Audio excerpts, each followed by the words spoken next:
are listening to Naked Soul Reflections, Mindful Moments for Clothes-Free Living, with your host, Hantune Hart. Greetings, everyone. Hantune Hart here, and welcome to another episode of Naked Soul Reflection.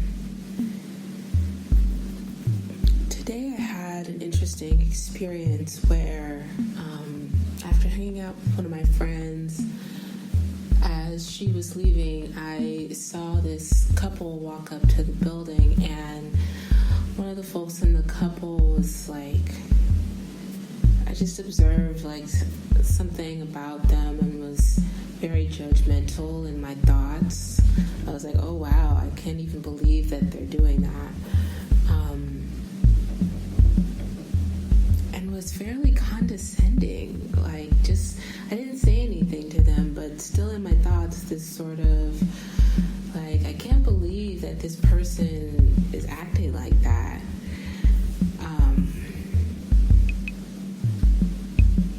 And then it might have been not even 30 minutes later, I did the exact same thing for which I had judged that person.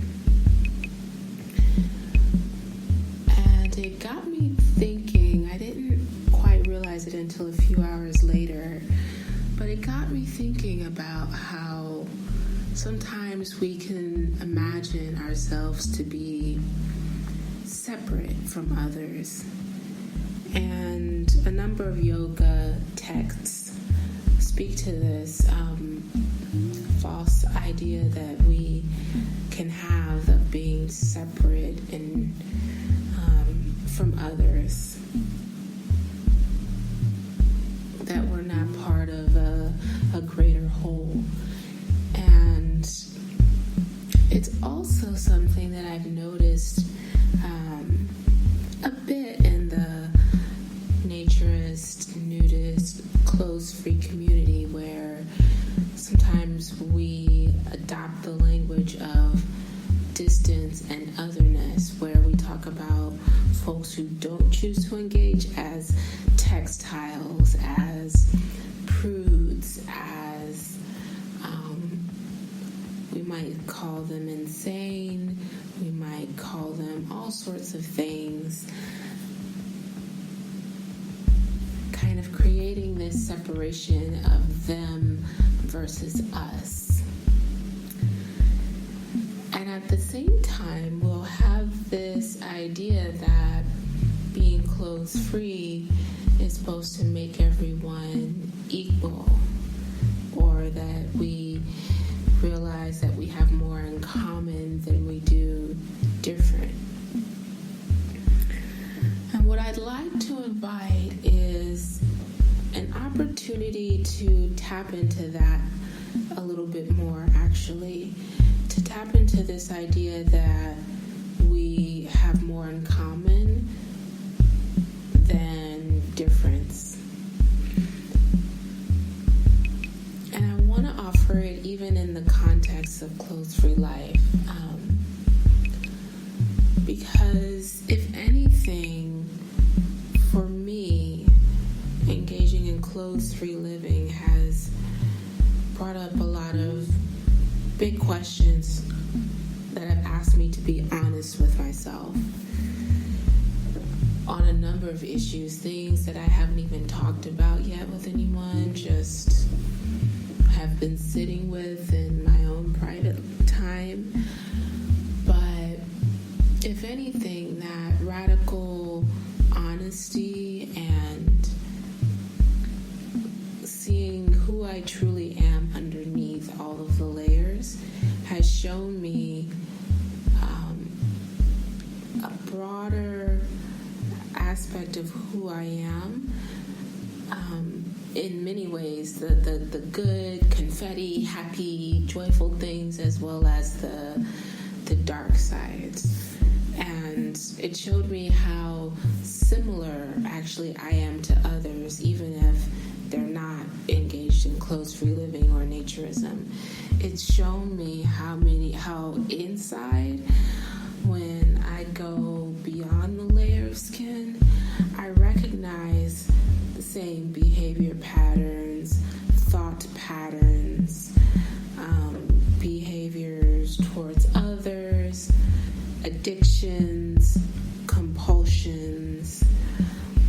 I actually have a lot more in common with people, and that doesn't hang on whether or not that other person is clothes free.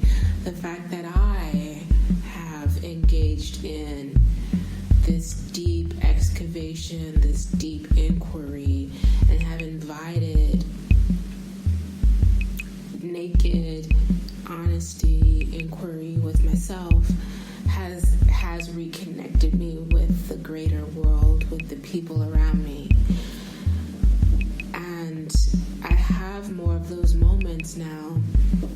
And I will have to say, I think that participating in conversations with good people and great teachers and stuff, and reading great texts has contributed heavily to this as well. But just really seeing that I'm not any better than anyone, and I'm not really that different from anybody else. In some ways, I wonder if we get caught up on the nakedness of the body, that we forget to, or we neglect to go deeper still, like in the clothes-free community. If we get so hung up on, are you naked? Wish I was naked. Everybody should be naked. That there's still this layer of clothing, of dwelling on the outer surface, when we can go deeper and ask these questions, like how our behaviors are similar to what others do in the world. And I've had so many moments as of late where I recognize that, or someone has to show me, if I don't recognize it myself, that I'm actually just very similar to everybody else, that I share so many of the same principles and qualities as everyone else around me. So this week I want to invite you to do that with me. I want to invite you to take one moment every day and see how you're similar to other people around you. What do you have in common with them? And maybe it comes up in a moment when someone just really grates your nerves, like they get on your nerves and you're feeling aggravated. You're just like, why does this person always say this? Why do they always snap at me? Why are they always yelling at me? Why does this person always do this? Why does this driver always do that?